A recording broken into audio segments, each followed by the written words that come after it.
Ngor Diazaka Mame Ngor Diazaka yow kañ ngay noppalu yow daal à chaque fois bu Ousmane Sonko dafay sorti rek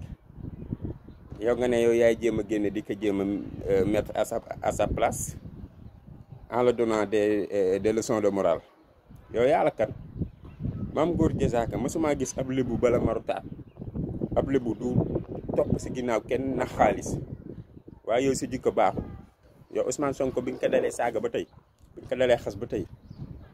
mu ngi avancé te yow avancé wu la daxaa au contraire daxaa dellu ginnaaw ni aw taat yow saa yàlla neexee nga génn saaga Ousmane Sonko xas te dara du la si fekk te ban waxee ñu ne Pastef dañoo violent ñaata genre yi doomu aadama ka mel ni yow ñoo la génn def saaga Ousmane Sonko ba mu tooy xëpp après ngeen génn ñibbiwaat seen kër te dara du leen si fekk te bu ñu waxee ngeen ne ñun dañoo violent waaye nag dina jeex de lii nii billaay dina jeex xam naa nag mënoo gëm nii mënu laa la gëm li ma laa wax mais lii dina jeex tak parce que dinañ leen jogal parce que ñun duñu seetaanati ab doomu aadama ba mel ni yow tekkiwuñu dara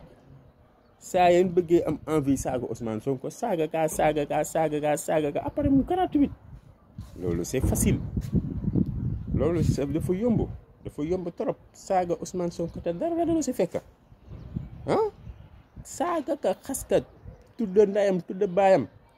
si kaa xamante ne mosoo wax la ñaaw jëmale ko si yow Ousmane Sonko mosoo wax la ñaaw jëmale ko si yow ba fekkee ne daa am laa la wax da ngay dem wax député ya ministère yi la sàcc alalu askan wi yow en tant que artiste comme artiste musicien yow loolu laa war a dénoncer